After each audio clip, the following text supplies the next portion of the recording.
Dr. Amanda Kemp graduated from Stanford and Northwestern universities, where she majored in history and African and Afro-American studies and earned a PhD in performance studies, respectively. She conducts racial justice, arts, and academic residencies at schools and colleges throughout the U.S. She has performed, facilitated workshops, and guest lectured at educational institutions and faith gatherings for over 25,000 people over the last decade. A gifted speaker, Dr. Kemp also shares her distinct brand of performance lecture, in which she incorporates poetry, film, and music to teach African American history and culture. She has been the keynote speaker at many Dr. Martin Luther King Jr. Black History Month and Women's History Month events at schools and colleges. Dr. Kemp also works as a diversity and justice consultant for organizations, evaluating programs and their policies, helping with strategic planning and training staff to embody principles of diversity and inclusion. She leads workshops for nonprofits, such as Self-Care for People Who Want to Change the World, Say the Wrong Thing, and How Not to Be Tokenized When You Are a Minority on a Board of Directors. A lifelong poet, performer, and racial justice advocate, Dr. Kemp was awarded Stanford's prestigious Gartner Fellowship for Public Service. Kemp worked for the Honorable Maxine Waters and the Reverend Jesse Jackson and helped to lead the anti-apartheid divestment movement. She also helped organize a 10,000-person march on Sacramento, California for education rights. Dr. Kemp left politics to pursue a PhD in performance studies at Northwestern University. While there, her interests in South Africa continued to grow, and she traveled to South Africa with the Ford Foundation, where she did a report on the contemporary women's movement. Through getting involved with jazz and music in South Africa, she rediscovered her creative voice that she felt she lost her first few years in graduate school. In South Africa, she witnessed the historic elections of 1994, debuted her play Sister Outsider, and co-founded a trio of women performance poets called Intimate Dread. Reinvigorated from experiences in there, Dr. Kemp finished her dissertation, which focused on African American and South African ties in the 1920s and 1930s, and has since taught at Cornell University, Dickinson College, and Franklin and Marshall College, where she served as the chair of Africana Studies. In 2008, Dr. Kemp founded Theater for Transformation to create performances that incorporated spirituality and ritual, history and song in an effort to transform people and communities. That incorporated spirituality and ritual, history and song in an effort to transform people and communities. She is now touring Inspira, The Power of the Spiritual, and has released 2 CDs related to that show. Her play, Show Me the Franklins, Benjamin Franklin, Slavery, and the Ancestors, is available on DVD and is often used in classes. Other plays include Sister Friend, for which there is also a CD, and To Cross an Ocean 4 Centuries Long, which can also be purchased or streamed. She lives in Pennsylvania with her husband, violinist Michael Yamanis, 5 children, a guinea pig, and a chocolate lab named Jake. Welcome, Amanda. I am so happy that you agreed to join me today because I love your book, Say the Wrong Thing: Stories and Strategies for Racial Justice and Authentic Community. Thank you. I am absolutely in love with your book, Say the Wrong Thing. Everybody should read this, and thank you for writing this and bringing it out to the world. You are very welcome. Thank you for helping me to pick my posts and for believing in it before it was a book. There's so much wisdom. Your book is titled Say the Wrong Things, and you encourage people to risk saying the wrong things. Why do you think that is so important? I think it's important for us to be real with each other And Vernaine Myers says, we don't need good people, we need real people. And I think it's true, because without really saying what's true for us or what's on our hearts, we can have superficial relationship, but we can't have authentic relationship. And by saying the wrong thing, I don't mean saying stuff that's deliberately insulting or provocative just to be provocative. I mean saying what is really true for us, what being vulnerable is another way of putting it. I've noticed that in my own life, since writing this book and working on it, how often I hold back because I don't want to be wrong, or I don't want to disrupt or risk hurting someone's feelings. So I think we're trained into being careful, but if we want to be ourselves, if we want to be seen, if we want to be loved, then risking saying the wrong thing is the way to go. That is so true. I love that when you say at the bottom of this not risking saying the wrong thing is fear. Yes. I think we fear looking stupid. I think we fear someone attacking us or pointing out that we're wrong. I think we fear losing our jobs or losing our relationships, our friendships, if we say something that someone else doesn't want to hear. So it takes a lot of courage and wisdom. One of the things that I'm learning is to be mindful, and that is to focus on myself so that I'm aware of what is going on with me before I try to shift someone else. So, for example, I would say I'm in a tense situation with someone now, and my strategy is to just notice myself when I'm interacting with this person.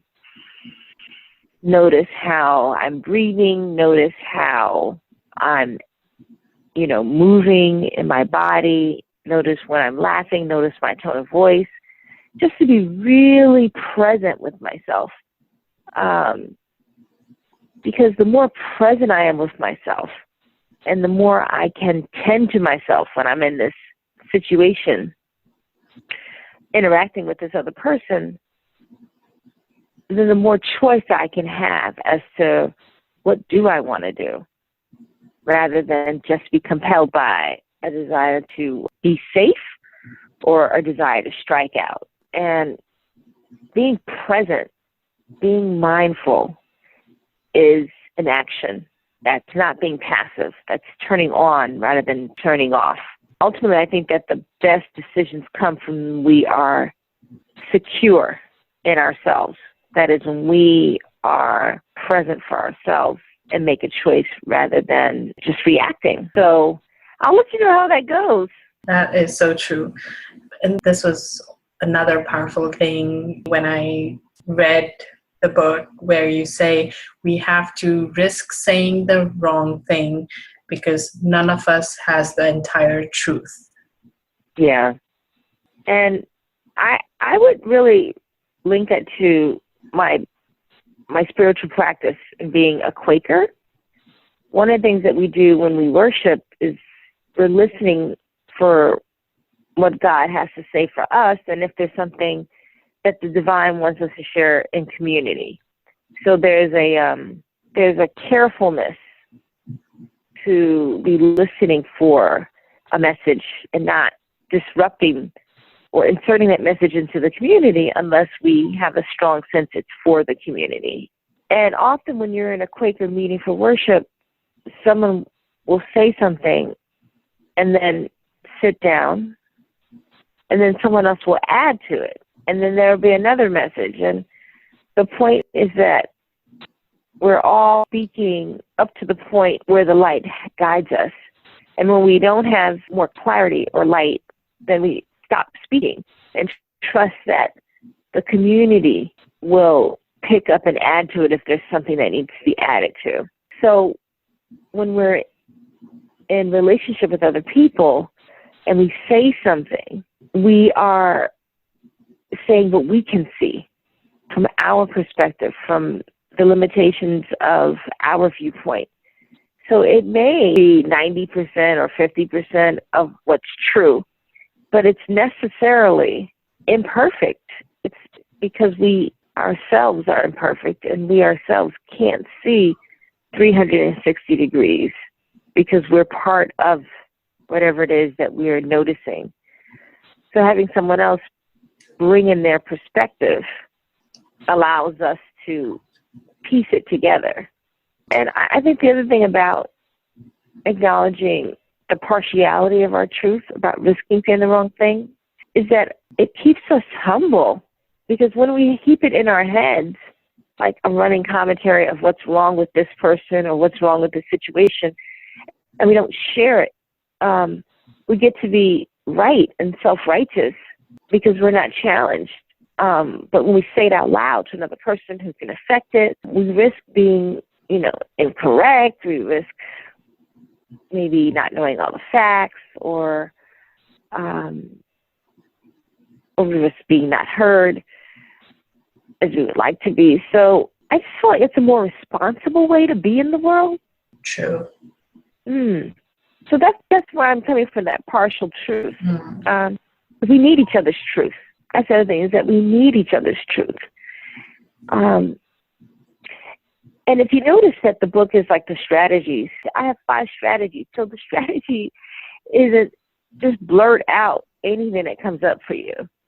The strategies are actually really a lot about being very self-aware. So, for example, I call them strategies of the heart. And I've used the heart as an acronym. So the first strategy is about holding space for transformation. So again, that's a very active stance in a situation or relationship, but it may not be a verbal stance. In fact, it is most often a praying stance or an energetic stance of not condemning someone or of predicting that a situation will never change.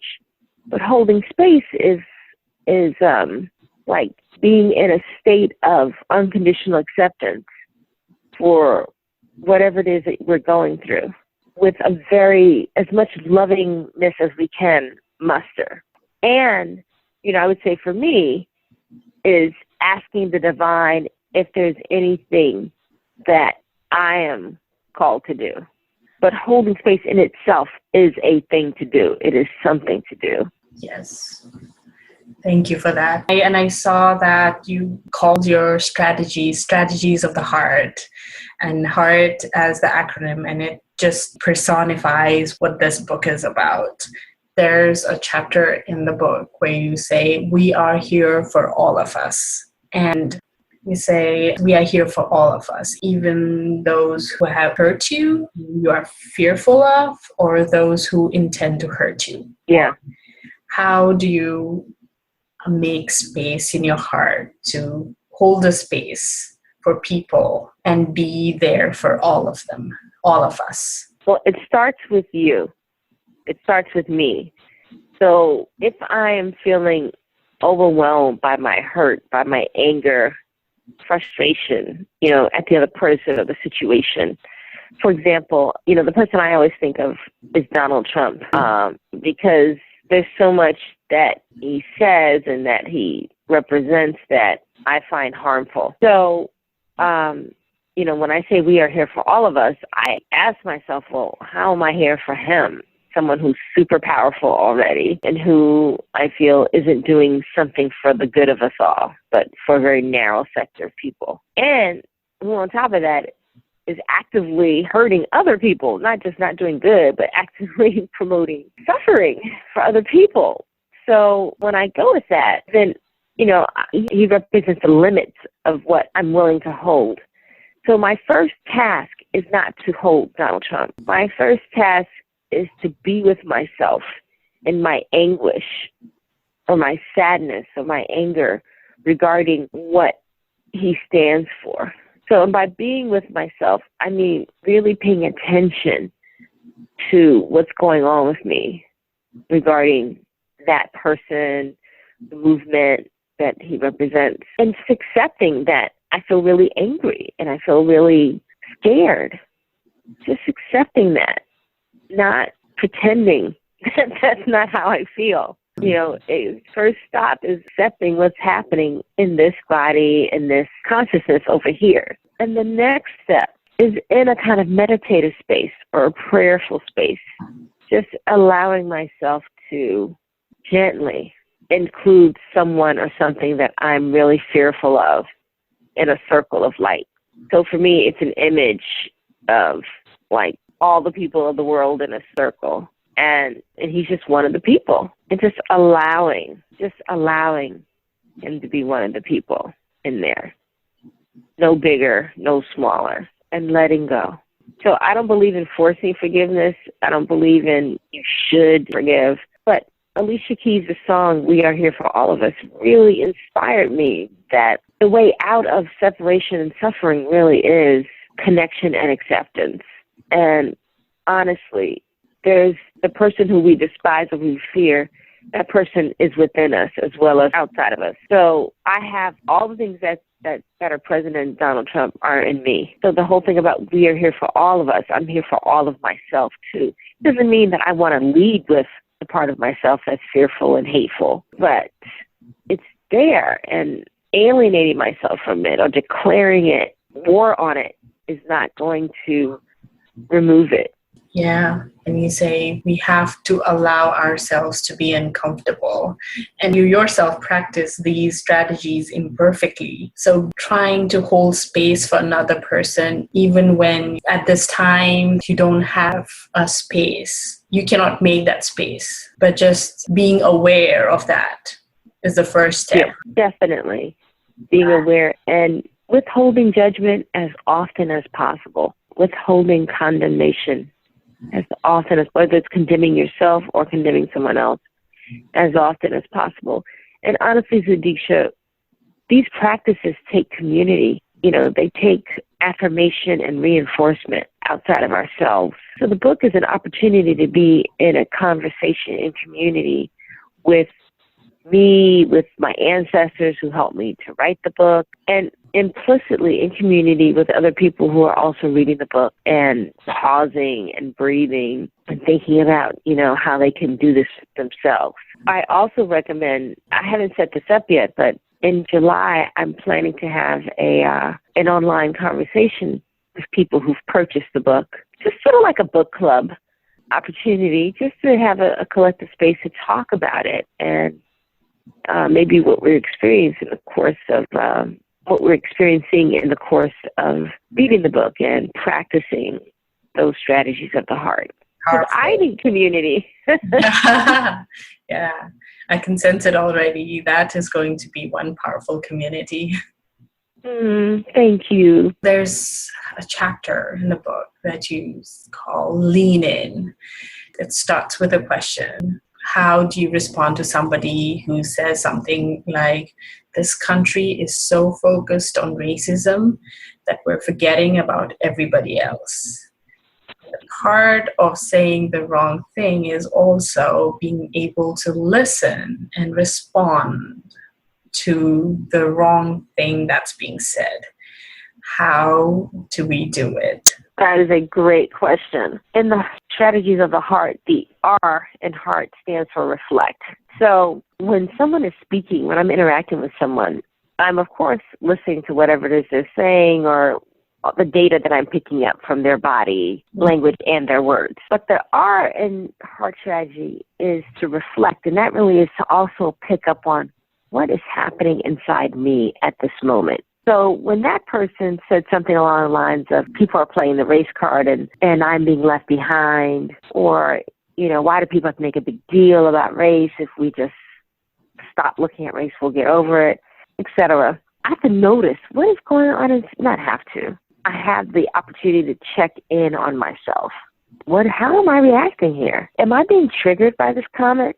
And if I'm being triggered, okay, I'm being triggered. I'm having a physiological reaction. I'm feeling scared, alone, whatever it is. I'm noticing. Because ultimately, what I want to do is build up my capacity to be with someone who says something that is so threatening to me, instinctively what I want to do is turn away, or if they say something really offensive, destroy them just to get rid of the hurt. So my first task is to be present with myself, to notice what's going on with me, to notice where I am that day. Is this a conversation that I can be in whole? Or is this conversation coming when I have a headache, when I am in a rush to get somewhere, when I am feeling really vulnerable and irate from something else before this person even spoke?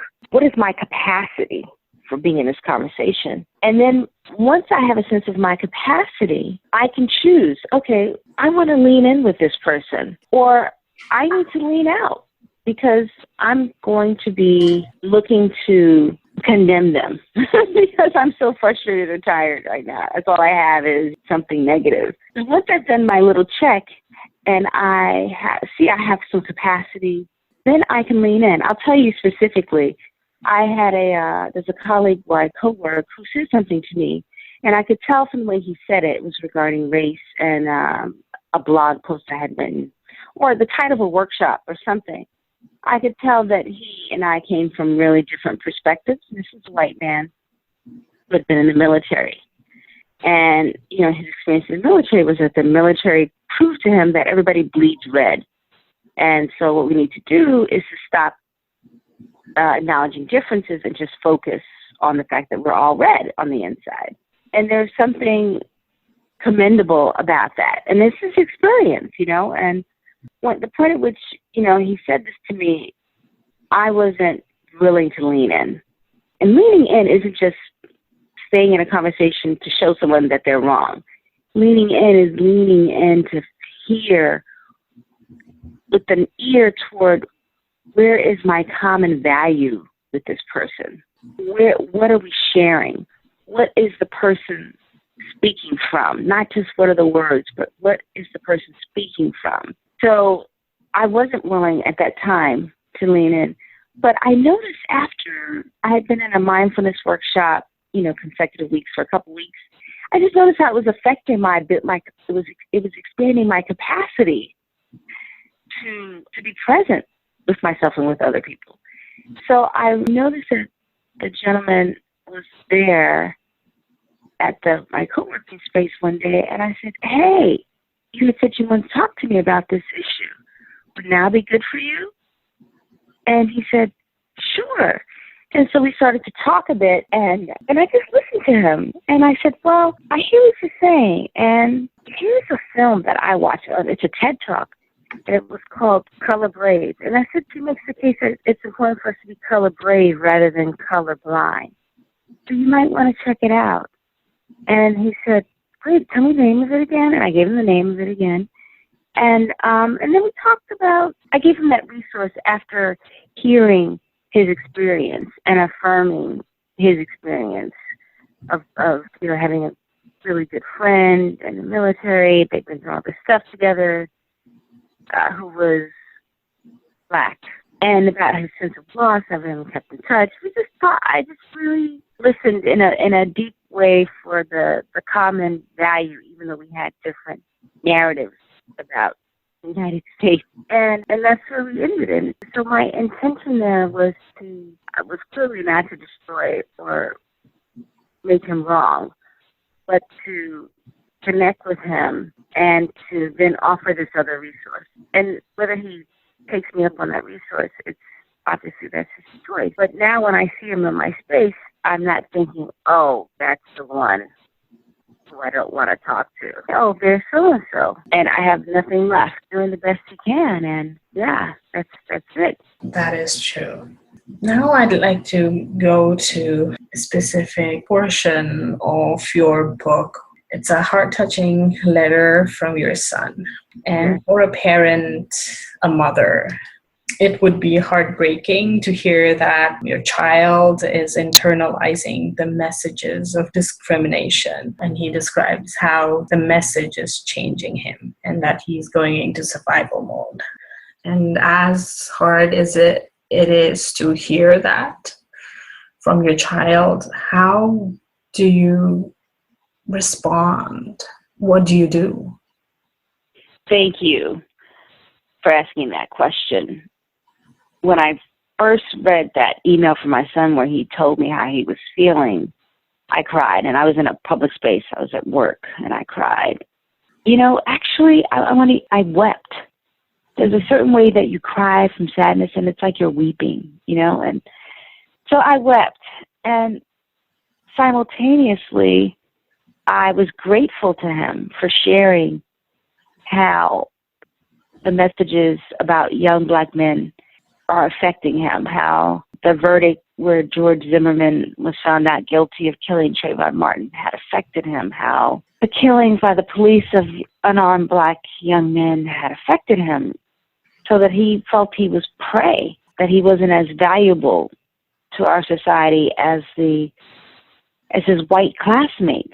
I felt like I had failed, that somehow the world really hadn't changed enough from when I was a young person, so that these messages were still there and he was internalizing them. I also felt proud of him for articulating and expressing himself. One of the strategies in my book is called Express Yourself. One of the heart strategies is to express yourself. Mm-hmm. Because when we express ourselves, especially by writing, poetry, it could be dance, but when we express ourselves, we are honoring our experience. We're witnessing our experience. And when we share that expression with another human being, we're giving them the opportunity to witness with us, to value us. And this is so important when we're feeling devalued. When we express ourselves, we're making ourselves the subject rather than the object of someone else's story, of someone else's stereotypes. We are exercising power. So when my son wrote this, I felt a mixture of emotions. And I chose to publish it, an excerpt from his writing, so that other people could hear what he had to say and be a witness as well, could open their hearts to him, or could feel like he was expressing what they also felt. And the messages that he's internalized are messages about young Black men and Black people more generally.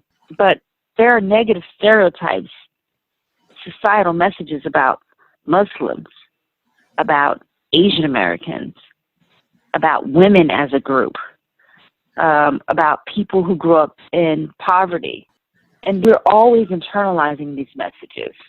And so by reading someone else's narrative of their internalization, we're learning about a perspective that maybe we don't have. We're opening our hearts to someone who we don't know, which I think is always good. And someone is modeling for us what we can do for ourselves, that is, be an author of our own story and invite other people in to our own stories so that they can comfort us, affirm our value, know what's going on for us. It's like a way to create connection, which is so important because we live in a society that emphasizes and encourages separation and fear. Are you a Democrat or a Republican? Are you Bernie? Are you for Bernie? Are you for Hillary? Are you right or are you wrong? And what this book is about encouraging us to go for connection rather than disconnection. But the first connection has to be with ourselves. The first connection is to witness and honor ourselves and to pay attention to ourselves. So this is not a knee-jerk, I'm right, you're wrong kind of witnessing. This is honoring of all the parts of ourselves, the exploration of ourselves, the noticing about ourselves, the befriending of ourselves. Because when we are coming from a space of self-compassion, when we're coming from a space of groundedness, then we have the capacity to hear someone else's story, to extend our hearts, to be with someone who we find troubling, frustrating, or even destructive. One of the things I say in the book that I have felt this way since I was a little kid, and that is, if the answer is only more separation, then none of us wins. So if we're in a game where we can't create a new world if the answer is always destroy someone else or make someone else wrong or the bad guy. If the answer is only more separation, a further definition of the us versus them, then we're still in the game. We haven't shifted what we are living in. We've just changed the characters and have the same dynamic. And I think that our ancestors, I think our wise and enlightened ancestors who've gone before us, who suffered immeasurably, want something more for us than just a switching of the characters or the colors, but really want us to be able to bring in a whole new game. And I think we want that for our children, don't you? Yeah, this point has made me think so much as a mother or as a parent. Your first reaction is to keep your child safe or even protect yourself, go into that reclusive, silent mode. But it's important to love yourself and allow the other person to feel appreciated and heard. And so your book brings out this conversation. And during this time, would you like to say the 3 sentences that you have in the book that allows you to love yourself? May I be well. May I be happy. May I be free from suffering. That's the meditation that I learned. Maybe it's been a good 2 years now. And when I'm practicing that meditation on a regular basis, just like 5 minutes every day, for example, of just repeating that to myself, it's like revising my nervous system. Because we live with so much energy that is threatening to us. So to get us to, I knew a teacher, she calls it, instead of flight or fight, you want to get yourself into an energy of rest and feed. Because you don't always need to be in flight and fright. So those 3 statements are a way to shift your mindset into rest and feed. Rest and feed. And you can extend that from may I, after you've done it regarding yourself for 5 minutes, you can extend it to may we be well. May we be happy. May we be free from suffering. And that when you say that we, that can be the we of your family, the we of you and your partner, your community, or you may be including the whole planet. It's up to you. But yeah, the first place to start is may I be well, because you want to tend to your nervous system. May I be happy. May I be free from suffering. And then you want to go to the collective. There's a paradox here, Tradisha. And the paradox is that I can't individually be well if I'm in a planet of suffering.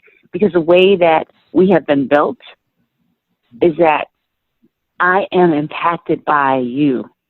I am not this island unto myself that is impenetrable by others and, completely and 100% self-sufficient. That is untrue. So I actually can't achieve full humanity, full expression, without the we's in my world also achieving more and more ease and full expression. Because I'm always interacting with other people or with the institutions they set up. Yes. Yeah. So we do need to, it's always a starting with the self, but it has to expand to the rest of myself, meaning you. Right. For us to change the game. So when I said, strategies for racial justice and authentic community, The goal is connection. The goal is community. Mm. And I'm so glad that you're bringing out this conversation through this book, where usually we think that we are building this community by being silent, by, you said, fight or flight, and I also would like to add fight or hide. I think your book brings about this recognition that yes, you have to talk about the diversity, the discrimination, but then you also bring along and welcome at the same space honor and courage and this hope of oneness. Yes. And that is so beautiful. Yes. I can say by experience, I had not heard about mindfulness, and I've practicing self-awareness now. And you have one of your strategies as trust the process and let others and yourself be uncomfortable. And there is, when you are starting on the path of self-awareness, there is always this is my experience, and I reading others, there is this place where you're very uncomfortable, but you have to trust the process and be gentle to yourself, you say. Yes. And I'll tell you, for my nervous system, and I'm really happy to be talking about it as a nervous system in a way, because it makes it less personal. It's not like a personal failing, or a character flaw. So each of us has a nervous system, right? And we've grown up how we've grown up. We've grown up with the challenges and the trauma that we faced. We've grown up with people who loved us and people who haven't. And some of us have grown up with, people who are very close to us who deliberately sort of tried to destroy us. And I wouldn't put myself in that category, but I'm just acknowledging that there's a lot of suffering, and hurt people hurt other people, and unfortunately hurt parents hurt children, and do it unconsciously. So, which is why I feel like becoming awakened to ourselves and paying attention to ourselves is so profound, because it can stop the pattern of hurting others. It can stop the pattern of unconscious suffering. But one of the things that happened as a course of growing up in the society and everything each of us has gone through is that our nervous systems have adapted. And in my case, the way my nervous system has adapted to having grown up with parents who were addicted to heroin, and then going in the foster care system and living in 4 different foster families, and, enduring sexual abuse and profound insecurity. One of the things that has happened with my nervous system is that it is in a hyper-aware state a lot of the times, because the question is, am I safe? Am I home? Am I safe? Am I home? And when that's like a fundamental question in your nervous system, someone else's question could be, it could be something else. But for me, because those are like some of my primary questions in any given moment, it's very hard for me to live with discomfort. So if I have an interaction with you where there's something that I've said, or something, or how I'm being, that has you uncomfortable, I want to immediately fix it so that you feel comfortable, because I want to feel safe. I want to feel at home. I don't want to feel like I'm going to be thrown out. And, whether it's thrown out of the relationship, thrown out of the classroom, thrown out of the co-working space, thrown out of my spiritual church, So I have to resist my desire for safety at that level and allow something to unfold, someone to work through their discomfort to get to a different place. When I've done workshops with people, intentional, like 5-day workshops, it's called Beyond Diversity 101. Over the course of a 5 or 6 or 7 or 10 days, you will get to see and be in various states of comfort and discomfort. And as a community, we make the commitment to hang in there through the ride, because it is a ride. Meaning there are points of low and high, and hanging there through the ride means I'm not going to walk away in the middle because of discomfort. I'm not going to give up on myself or give up on you because it's uncomfortable right now. I'm also not going to try to rush it and put a bow on it because I feel so scared. I'm going to trust the process of change, of shift, trust the community, so that we can come through this together with a connection, even if right now I feel disconnected from you, or you feel disconnected from me because of X, Y, or Z. Trusting the process is not rushing the connection, the reconnection. It's giving each other the space to absorb, reflect, and learn, so that when we do reconnect, it's deeper and it's more true. And, when we look at it like nervous systems, when we look at it like it's a question of, wow, what is this nervous system like as compared to my husband's nervous system or my son's or my daughter's? It's like a non-judgmental thing, because our nervous systems, in reactions are, I think they say by the time we're like 7 or 8, those things are set. They are in a default mode, and then if you encounter more traumas after that, things get remembered inside your system without you choosing it. It's like automatic. So to slow it down, to become choiceful, to notice without judgment our automatic reactions, or the automatic reactions of people around us, is such a gift when we can do it without judgment. And then ask ourselves, do we want to make this choice?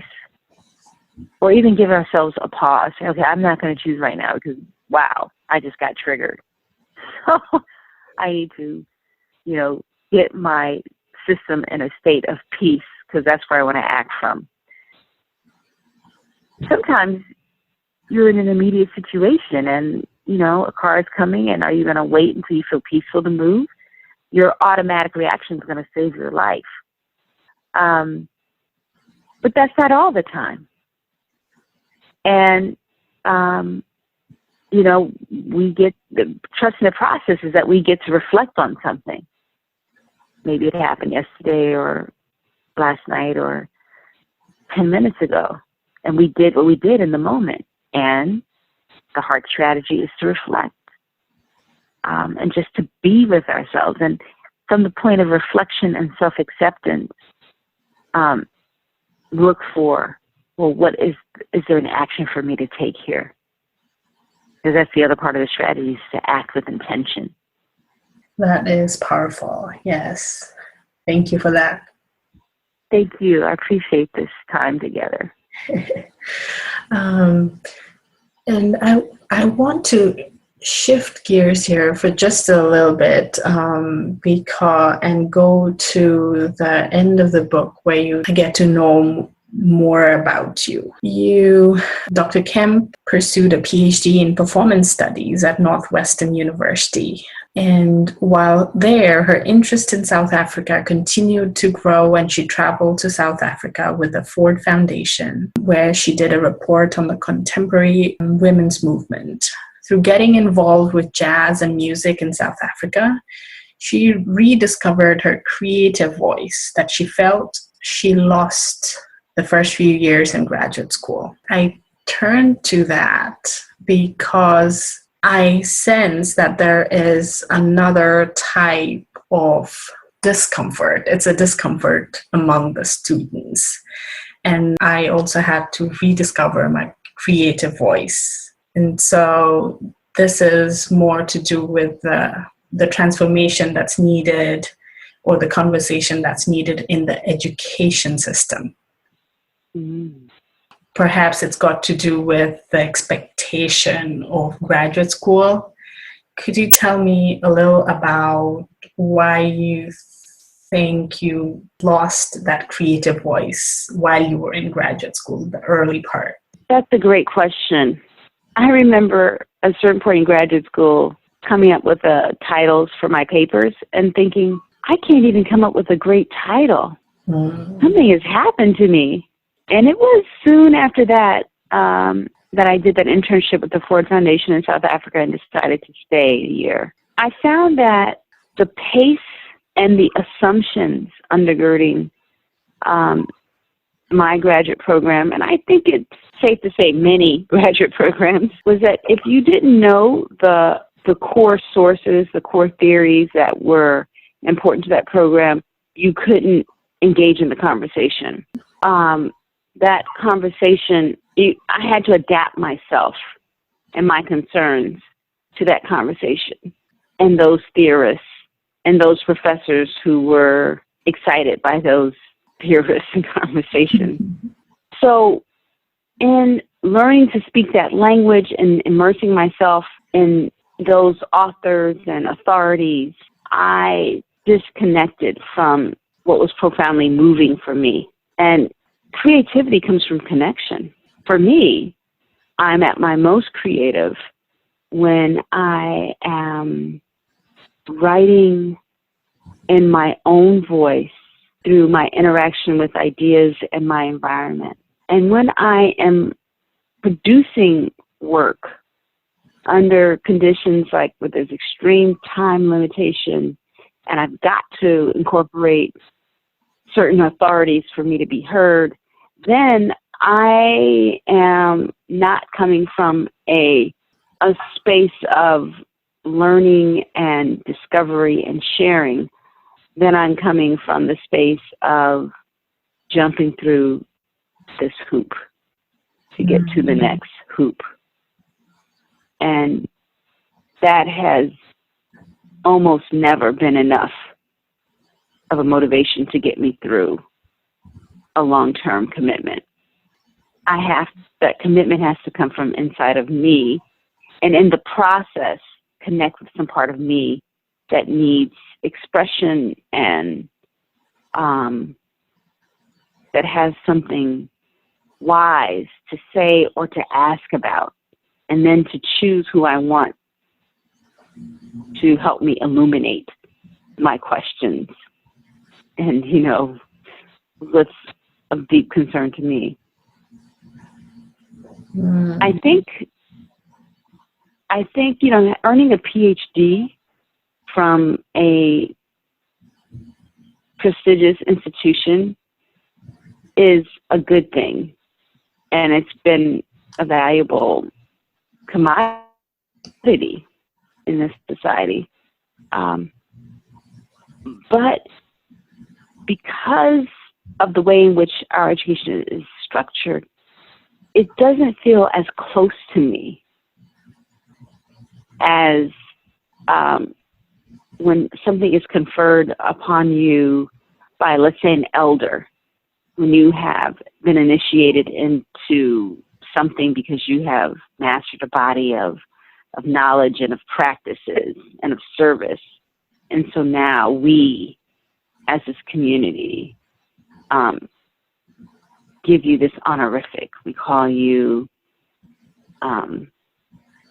mother, or we call you maestra, Mm. or we call you doctor. So, I think our educational system is also implicated in this whole game of separation. Mm. And so to cultivate wholeness while you're in the midst of it, and acceptance and choice is really is going to be a good grounding kind of practice from which to engage in something that I think is, I'm going to call it sick, because I mean, you've been in graduate school, you've seen perhaps the sicknesses of, people's egos and turf wars and feelings of insecurity and competitiveness. I saw a lot. I saw a lot of unhealthy stuff. So for someone who wants to get an advanced degree to enter into those kind of soups, a very strong home practice of mindfulness and self-compassion and being valuing of what you already know and the kinds of authorities who you find helpful, inspiring, enlightening. Those are things that I would look at if I was to start graduate school again. Yes, and I agree. Following up on that, I know that you have taught at Cornell University, Dickinson College, and Franklin and Marshall College, where you served as the chair of Africana Studies. But you have now taken a different role of contributing to the education system. Could you talk a little more about that?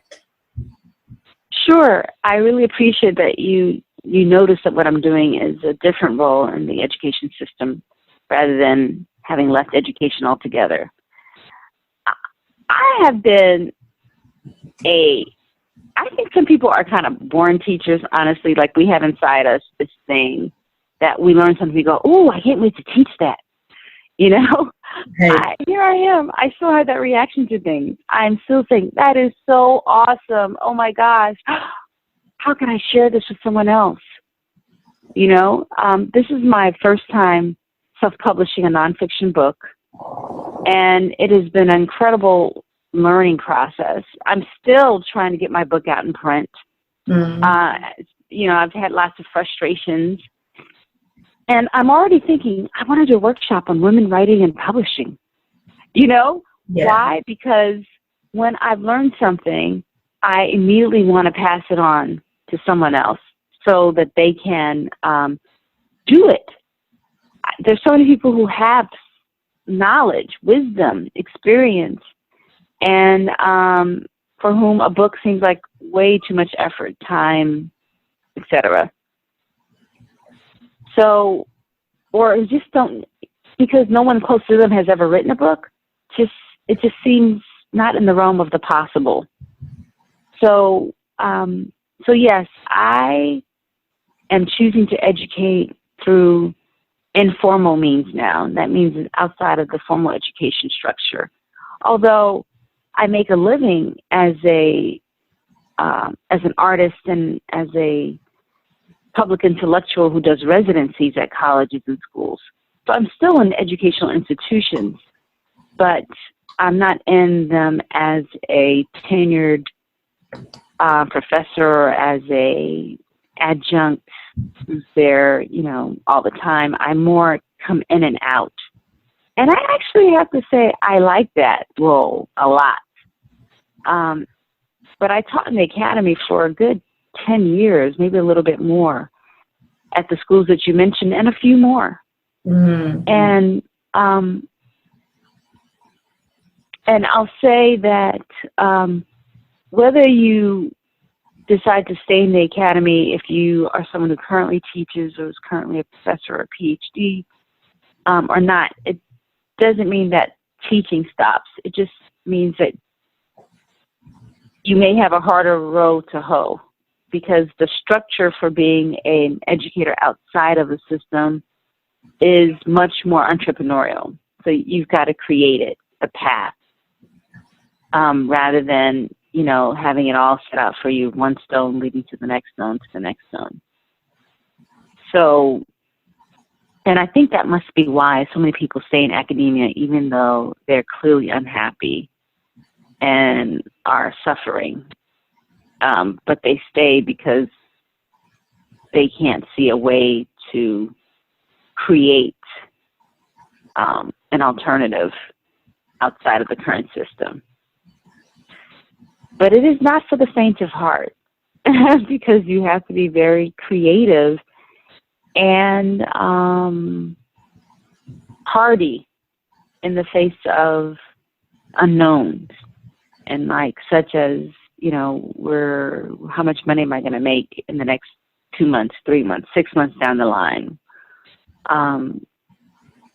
So it doesn't have a lot of certainty to it from the outside. So you have to have that certainty on the inside that you're fulfilling on your path, your purpose, and that the universe has your back, even though you don't know what's around that bend.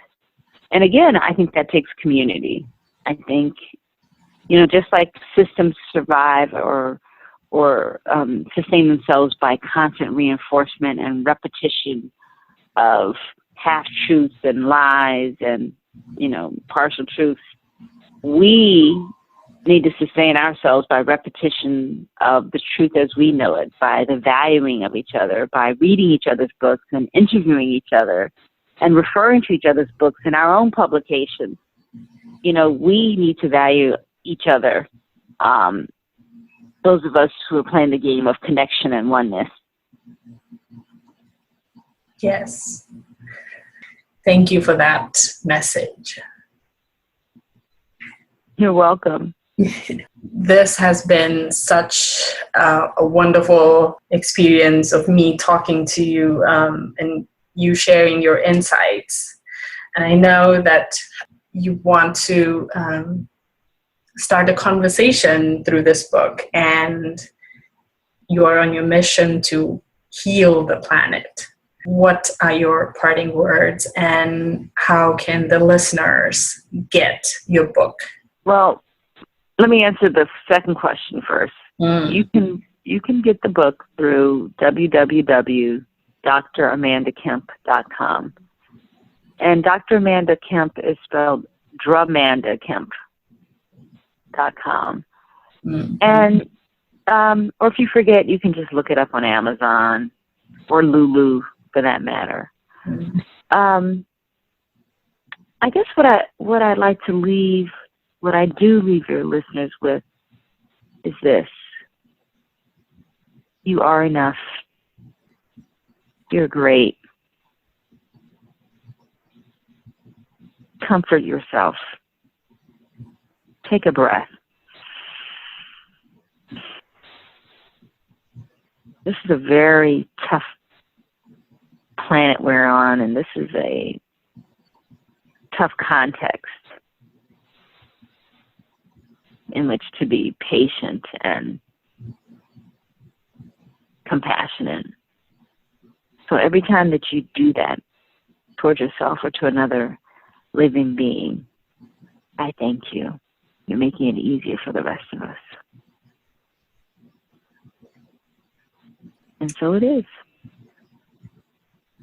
That is beautiful. And I will also put a link to dramandakemp.com so that the listeners and the readers can find it. Thank you so much, Amanda. Thank you, Sadiqa. Thank you. I really appreciate your,